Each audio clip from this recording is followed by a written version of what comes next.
Hello, everybody. You're watching the Real Sports Scope on this 24th day of August. My Netflix is about to go out in one day, and I just finished up the Outer Banks, the wildly over the top jumping the shark show the last season. It was actually pretty good. Even though it's really unbelievable and stuff. I think they jumped the shark, which is a reference to Happy Days for some of you younger audiences, where they just unbelievable events that's really over the top. But to their credit, it was very good. If you have a chance to watch it, if you've been following it, the last season's worth a watch. Okay, great show with you for tonight, folks. I'm sorry I didn't get to go live Thursday. A little under the weather last week. When you're working like I have, you're a single guy, you're by yourself. You have a lot of detractors. You're trying to pay for your bills, and you're trying to keep this show afloat. Working as hard as I can to get a little under the weather. Missed a few days of work. Had to make up that time, so I didn't have a show Thursday with Mad New Yorker. We'll be back this Thursday. I'll be back tomorrow live doing the program. I'm working on getting a guest here for tomorrow's show. But I'll also be doing another NFL division tomorrow. I don't know which one, but I'm going to work on the AFC North today. Got a thought on this Deshaun Watson, Cleveland Browns, Shedeur Sanders situation as well. Faison Brandon, the Vols, they named their starting quarterback. So we're going into naming starting quarterback for the college and the NFL time of year. I'm going to talk about that, go over a little bit more news and notes here on the program. So stand by. We'll take our first and only break. I'll be back here momentarily. We'll hit the ground running here on the Real Sports Scope. If I can find my intro here. Here we go, folks. You are listening to the Real Sports Scope, the most influential sports talk show on the planet. Honest but fair opinions and admission when I'm wrong. If you want to be part of this success, you can reach me at the word sports with an S, another S, KOPE @gmail.com. Again, that is the word sports with an S, another S, KOPE @gmail.com. Thank you and enjoy the program. And enjoy this program. Okay, now, interesting story. Thought this was going to be an interesting storyline to follow throughout the NFL preseason. Deshaun Watson named the starting quarterback of the Cleveland Browns this morning. That was a big story early this morning. Announcing Todd Monken names Deshaun Watson week 1 start over Shedeur Sanders. The Browns opened up the season with 2 consecutive road games against Jacksonville, followed by the Tampa Bay Bucks. Not a week-to-week. Monken clarified the choice. Watson's QB number was a firm decision start of the year rather than temporary weekly evaluation. I don't believe that. I do not believe that, okay? But you look at the numbers here. Deshaun Watson, let's talk about just the that's all we have the data on, folks. Let's talk about the preseason. Watson, 16 completions, 27 attempts, 161 passer yards, no touchdowns, 1 pick, 59% completion percentage. Shedeur Sanders, 15 of 22, 68% completion percentage, 153 yards, 1 touchdown, 1 pick. Game by game breakdown. Watson started. He got off to a good start against Chicago, 11 for 15, 126 in the first half. With Sanders starting the first half of the following game, 74 yards, touchdown, interception. Watson took over the second half of that game, 36 yards and interception. So they're pretty close. You give the edge on Shedeur Sanders with completion percentage, folks. So you're looking at this. This is all about money, per se, with Watson Okay. And I'm going to get to a bigger point here in just a second. Deshaun Watson, if they cut him post June 1st of next year, it's 34 million in 26, 51 million in 28. Okay. If they cut him this year, it's 86 million straight up for this year. You cut ties and move on. Listen. A year ago, 1 year ago, the Denver Broncos cut Russell Wilson the same amount of money, around $86 million in dead cap. They rolled the dice with Bo Nix, this young quarterback who bounced around college football for a while from Auburn, went over to Oregon, got his footing. He goes in the first round. A lot of folks thought that was a reach in the first round. They end up making it to the AFC Championship game. I expect this team to play really well again this year. The continuity with this team seems to be just following practice to practice, following the games. It seems to be with Shedeur Sanders, okay? The footage is leaking out of practice. It looks like Shedor's the better player, but it's not a widening gap per se where it's so over the top that the fans are booing Deshaun Watson even more than they did this past Sunday. And I like, Watson. He said, listen, that's offensive, blah, blah, blah. He has that initial approach towards the fans booing him in the game. Todd Monken comes back later on today and says, I want to say later on, either during the press conference or today, whenever Todd Monken, the head coach, said, hey, listen, and I agree with Todd Monken, the coach, about the boos. You play well, all that will change, okay? You got to have some thicker skin than that. These people pay money. And by the way, it was pouring down rain. The game had a 45-minute delay, lightning delay, if not longer, this past weekend in that particular game. And the fans, the few thousand that showed up, that came back during that rainstorm for a preseason game. Now it was against Buffalo, and the Buffalo has some star players and everything. Yeah, it's their right to boo, that you got to have some thicker skin. So Watson comes back today after being named a starting quarterback, overreacted, yada, yada, yada. But like Todd Monken said, you win, all that will change. Don't put too much into that. I'm on the thought of with Todd Monken on that perspective, okay? As far as that is, as far as the whole fans booing, I think that's an overstatement. Now, as far as team continuity and all that stuff, that I think you just cut bait. And listen, I've owned this thing since this started a few years ago. When they were going after Deshaun Watson, they felt like they had a Super Bowl team. They cut bait with Baker Mayfield. Thought at the time they should have cut a bait with Baker Mayfield. I thought even though the 20-something sexual, this was never a criminal complaint, these civil suits, although they had 21, 24, some ridiculous amount of civil suits against Deshaun Watson with the massage parlor therapist or whatever he met off Instagram or whatever. I said they should have rolled the dice and got a quarterback. They haven't had a Pro Bowl quarterback since Derek Anderson, who's an alternate back in 2007.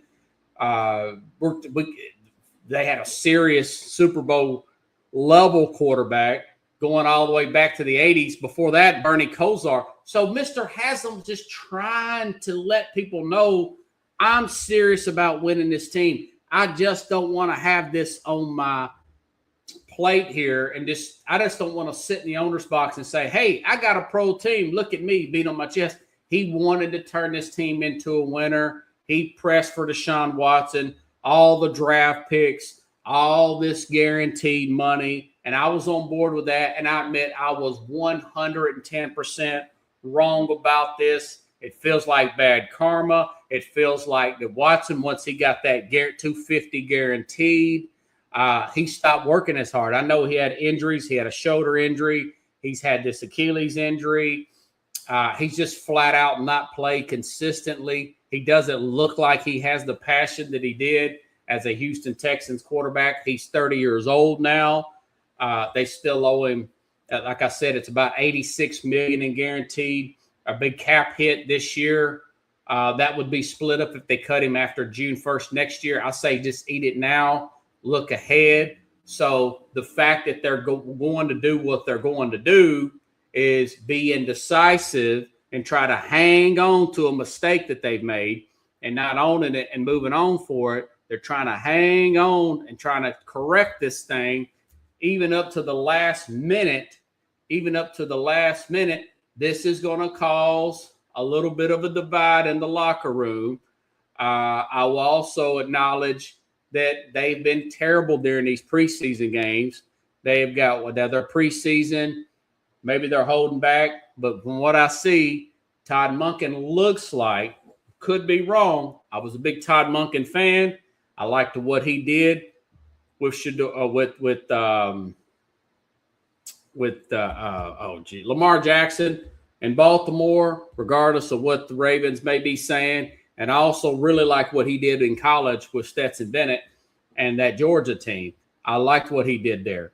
But he very well may be too much of a player's coach. The reason why he's only got this first job being in his 60s is because he may be like a Dick LeBeau type of guy. That's a former great defensive, Hall of Fame level coordinator, in my opinion, that came over from the Steelers.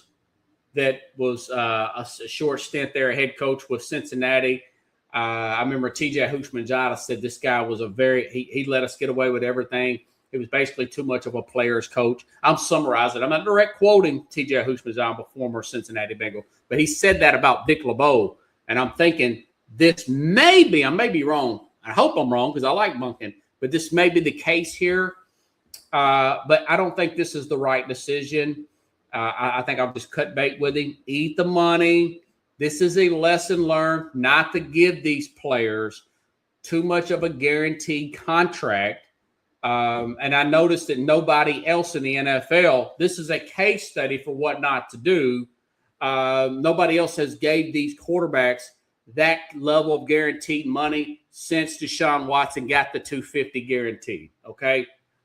Sometimes you just got to cut the losses and start fresh instead of trying to wait and weed it out. They've got a lot of young draft picks. They've got some player. KC Concepcion looks like he's been the talk of the camp so far. The receiver, I want to say out of Texas A&M. He looks to be money here.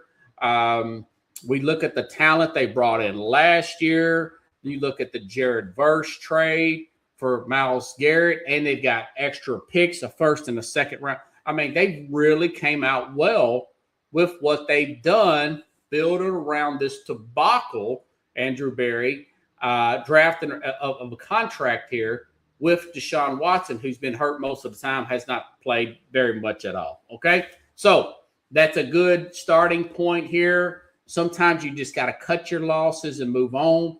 You're extending this painful nightmare with Deshaun Watson by keeping him on this roster. Hope I'm wrong, but I think this is going to come back and bite the Cleveland Browns. The fans do not want to hear that, okay? But, okay, let's start off with them since I've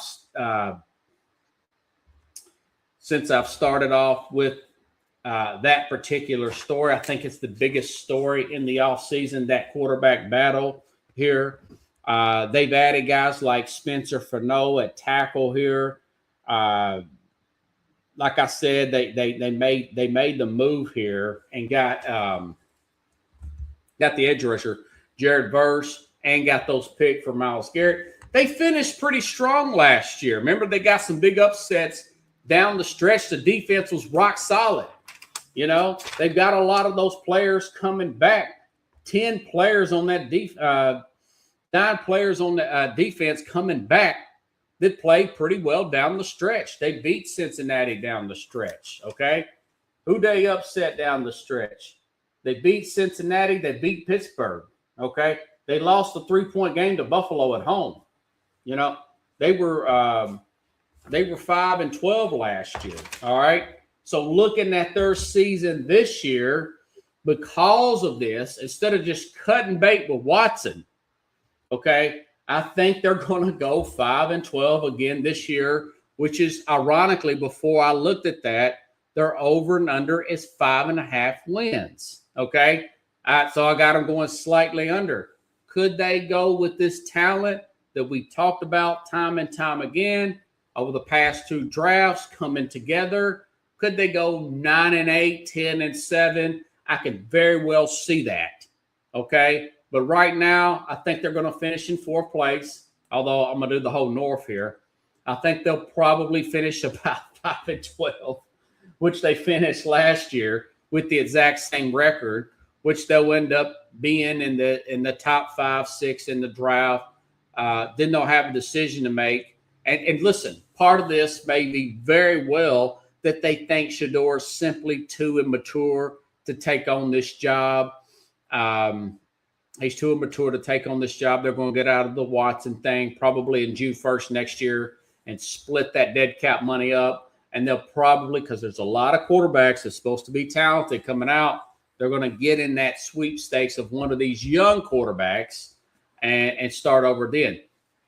Cleveland don't want to hear that. They want to hear Shedeur, the light bulb goes off and he takes over, or Watson, the light bulb goes off. I don't know. Watson throwing the ball short, not getting a lot of torque off his passes with a lot of his balls are coming up short here because he's getting over that Achilles injury. I don't know if that's going to be the case. I'm going to say they're going to have the exact same record as they did last year. I know Mad New Yorker, who is he's picking them to win the division, does not want to hear that per se. Okay? All right. Now, Pittsburgh staying in the same division here. Listen, the whole time I said I thought Pittsburgh made the right call by moving off Mike Tomlin, 19 years. You all know I've talked about this ad nauseum, that Bill Walsh, the former coach of the 49ers, although he was doing general manager work, I didn't know that until later on. He says pro-organization coach, whether you're management or in coaching, you should move off of your job after about 10 years, okay? 19 years from Tomlin, things got stale. The team played down the competition. They held on to defensive players too long. Thought that was a good call. Thought bringing in an offensive-minded guy like a Mike McCarthy was a good call as well. That being said, you still have 40-plus-year-old Aaron Rodgers as your quarterback. You still got J.J. Watt, 30-plus-year-old TJ Watt, who is very high and expensive, and he is an older player that is likely to get injured. You still have guys like an older receiving core here. I just read today that they're bringing back safety here. He's just now healthy enough to play again. Jalen Ramsey, he's over 30-something years old. DK Metcalf pushing 30-something years old.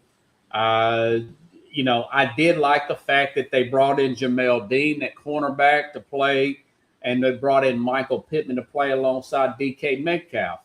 So you do got guys like Patrick Queen in a contract year going to play pretty well. Played pretty well the other day. Got a chance to see him against the Jets. Drew Aller looks to be promising, okay? But you start putting all this together, the organization still wants to hang on to these older defensive players when Mike McCarthy would love to do away with not signing Aaron Rodgers back, would love to bust up all these older defensive players. Cameron Hayward, 36 years old. I love Cameron Hayward, but he's long in the tooth, man. And I want to thank him for watching the program. I think he's going to be a great sports talk, sportscast analyst guy. But he's an older player. You got older players on defense. You got one of the older quarterbacks in the league at starting the quarterback on offense here. Are you going to depend on Drew Aller, a guy who barely threw the ball in college, to come in and take over? there's too much. They got to blow this team up. You've got to blow this team up here primarily and get younger on that defensive side of the ball. And you got to get a solid quarterback. I don't know if Aller's that guy or not. Maybe under McCarthy that he is. So I've actually got him taking a step back, although they took a step forward with head coach here, but not personnel. I got him going 7-10, missing the playoffs here. And I'm sorry to my Ralph Williams fans, all my Pittsburgh fans. It's a little frustrating right now that they want to hang on like that going forward here. So we'll see what happens.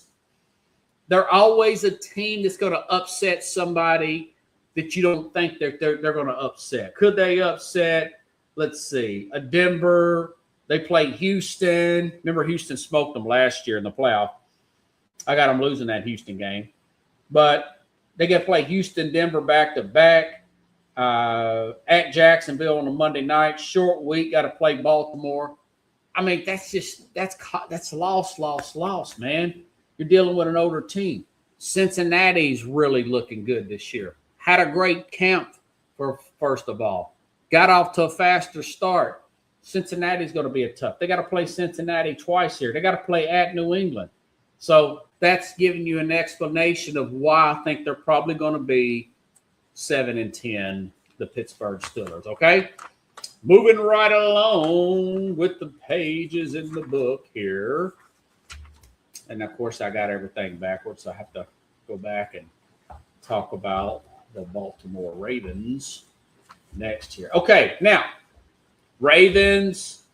Biggest story, obviously, was John Harbaugh. Baltimore got criticized. John Harbaugh, 18 years, same boat with Mike Tomlin. Things getting a little stale, blowing big leads in games. Teams just not responding the way they wanted it to respond. The owner says if they win this game against Pittsburgh, I'll fire him the next week. Okay, I think the owner, that sounded a little crude, but I thought that was the right decision to move off Harbaugh. Harbaugh needed to change the scenery. The Ravens needed a new voice. Ironically, they bring in Jesse Minter. John Harbaugh's assistant coach there, coordinator there with the LA Chargers there to spruce this team up. A young guy, up and coming, defensive minded guy. They had the debacle there with the Max Crosby trade, backing out at the last minute. My opinion, I think what they saw, the fact that Trey Henderson was still available. So they backed out, threw the physical excuse up there, brought in Trey Henderson but it was also an injured player and a 30-something-year-old player plus coming off injury. Signed him. That was a big signing. But they have also lost guys like Tyler Lindenbaum. They lost Isaiah Likely, Cal Van Noy, which is an older player, Daniel Feasible, Filet, a guard there, played 17 games. They've lost quite a bit of players here. 9 offense, 8 on defense coming back, but they've got an aging roster. They did extend Zay Flowers in the offseason. Derrick Henry's another year older here. What are you going to do about Lamar Jackson? He wants a new contract, has not signed an extension yet. I think that they're going to play feisty, but I don't think they're just going to be this big, great team like a lot of people were saying. They were 8-9 last year. Although the schedule kind of lines up for them pretty well, I think they'll probably go 10-7. They've got a first-time play caller there at offensive coordinator. There's a lot to be untangled there. I think they will move off Lamar Jackson after this season, but I do think that they're going to go 10-7. We'll be in the thick of things for the playoffs, but I don't think they're going to have this air quote big improvement per se. They're not going to have this big improvement that I think that the ownership mainly, expects to have. Okay? All right. But they do better than the Steelers, one of their big rivals, their biggest rival in the entire conference. Now, okay. Cincinnati, talking the AFC North here, everything relies on Joe Burrow being healthy. He's had a very good camp this year. They look to have a quicker start. They have a favorable schedule. They made a big move and got Dexter Lawrence. Remember, they traded their 10th pick overall to size up that run defense here. They've added in Cal Duggar at safety. That's going to help them out big time. Jonathan Allen there on defensive tackle as well. And they've added in Brian Cook there, another safety there. So they're going to be able to – remember they had problems at safety there, beating them in the secondary. They shored that up the center of their field here, which is a lot of communication problems. They got beat a lot on the back end of their defense here.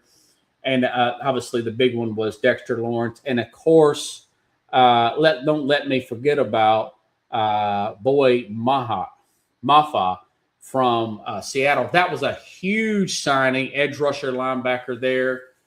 So they've added some pieces there on their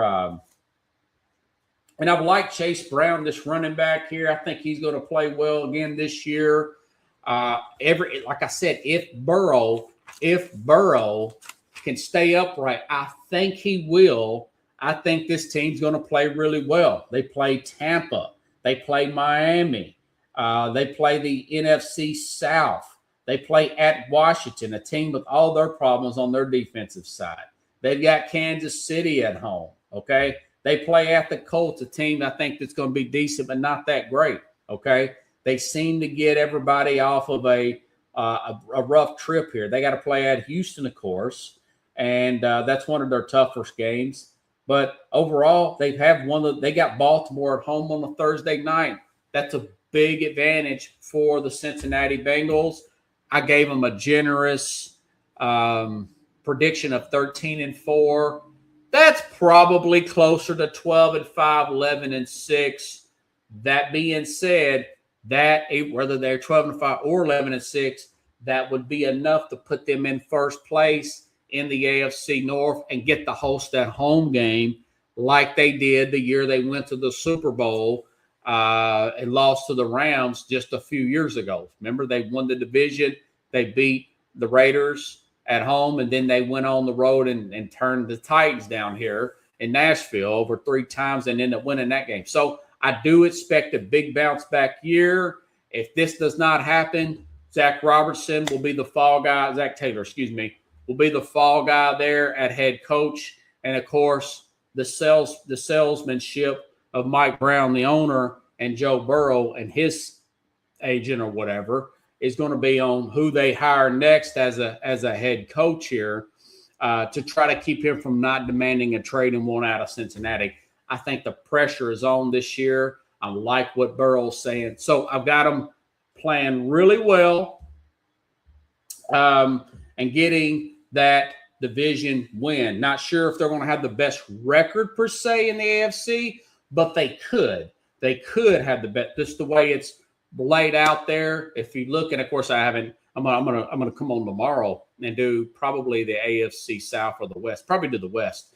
Do another division. I love to do 2, but probably just one and break that down. I think the West will be much more difficult than the North here. Okay, so looking at the AFC North division here, I've got Cincinnati 13-4. That's probably a little generous there, but I still think even if they go like a 12-5 or 11-6, they'll still win the division there. I'll just say 13-4 for the sake. That's what I put down.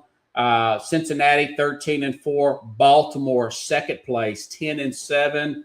7-10 for Pittsburgh in third, and Cleveland with the exact same record they had this past year at 5-12. Okay, so that's how the North is going to play out in my prediction. Just breaking down the schedule, seeing when teams play other teams.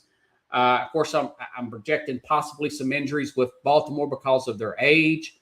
I think that the Ravens have lost too many players. And in Cleveland, there's too much of a quarterback quandary. And I'm just not sure about the coaching staff at Cleveland, judging by what I've seen in the preseason. But I do like Cleveland's young talent. We'll have to see how it all gels together, folks. Okay? All right. So, anyways, other news and notes. I'm hearing and seeing a lot about the Titans and their quarterback here. Who was this? Cam Ward, and the way they've been playing here. Listen, folks, I know he's looked bad in some spots. I actually saw an improvement in the Seattle game from the 49ers game. I saw him trying to do more timing routes there in that particular game. I saw this team come back, although they're going against backups against Seattle. I'm starting to see the transformation of a bad team, that's used to losing, that's involved in a losing culture, started to get some confidence and play better under this coaching staff. Still not in love with what they played. Still not in love with their secondary. I think they're going to get toasted there on the secondary, but I'm starting to see a little bit of improvement there with their offensive line, where they're running the ball, with their receiving core. It's all about Ward's continuing to get that timing better with this staff, but I do like the way that you're starting to see a little bit of that transformation. This is a team that's going to be a slow process from a losing culture to a winning physical culture. So I could very well, not picking their, I may work on them tomorrow, or you'll get them in the next week or so. But my whole point about the Tennessee Titans is they're going to be a slow maturation process. In other words, I know they open up against the Jets at home. That's a big win possibly.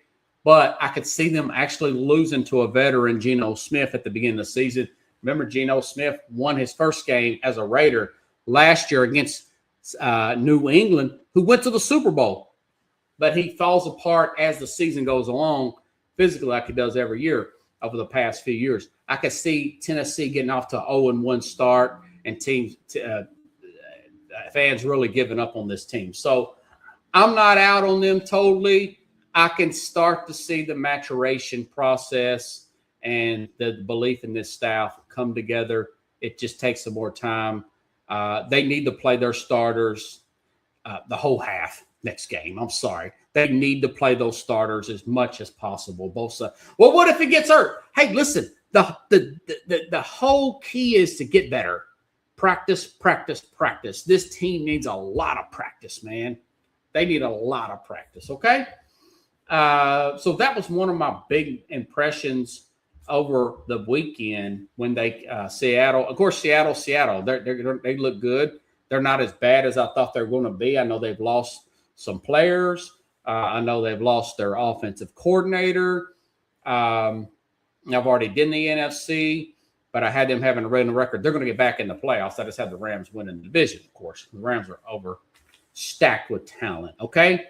All right. Okay. Now, speaking of quarterbacks, another big story out of the college football world, Faison Brandon, the University of Tennessee quarterback, has been named the starting quarterback. This is a 5-star guy.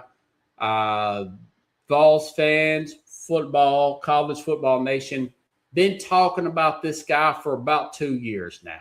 Since he committed to Tennessee to play quarterback there, he was a number 1 overall player at one time. Now he slipped a little bit. Still a 5-star, top-notch player there. Very hard. Tennessee fought hard, recruited this guy, and now he's been named the starter here. He looks strong arm, got the NFL build already about him. Thought maybe he might lose this to the second-year player there. Was it McIntyre or whatever? But that did not happen, okay? So he ends up beating out McIntyre. We'll see how this thing plays out. My thing is, the bad news is when you got a true freshman going against players that are playing 3, 4, 5 years. Now you got a player out of Cleveland that's gotten cut. It's going to possibly go back to LSU because of a ruling. You've got guys now that's going to the NFL playing with those guys, getting cut, coming back to college. So that's not a good look for Tennessee. That's just not going to be good for them on the field, okay? They're over and under 7.5 wins. And if they win 7 games, I think that would be considered to be a successful season. Bryce Underwood, same situation last year, highly sought after, true freshman quarterback. We saw him struggle in the big games last year, losing the big games. They were 9-4 last year, but he had a good, solid team around him. That would be a miracle if Tennessee can go 9-4. I'm talking just a regular season just to get to a bowl game. 7-5. I don't think they're going to beat an Auburn. I don't think they're going to beat a Georgia Tech. I just don't see it now. I see the defense, the offensive line. We'll see how that. They've already had some injuries on defense, by the way. So a 7-5 type of record in the regular season would be considered a success. Long-term wise, you're getting this guy the proper snaps that he needs so he doesn't, air quote, transfer. And he is working under a very respectable. I have a lot of respect now for the offense that Josh Heupel runs. I just do not. I do think for the long. Yeah, go ahead, Mark. Buskick, ask a question. So I do think that this is a good learning maturation process for Brandon going forward here. Okay. I hope that they don't bring in and start playing musical quarterbacks. I got a feeling they might do that if he struggles because he's a true freshman. Again, he's going against players on other teams that have players, defensive players, 3, 4, 5 years older than him. It's not going to be good. Who is your top head coach get cold? Does the top of your head get cold?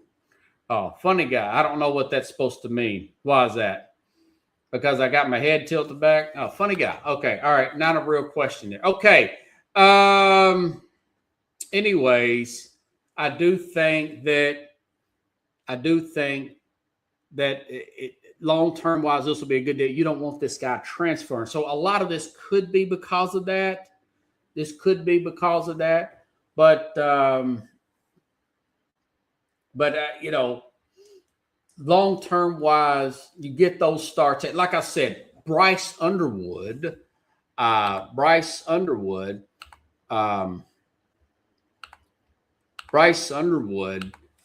a chance he could take off this year.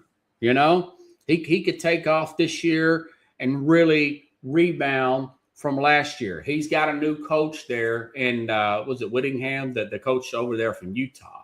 So we'll see how that one plays out.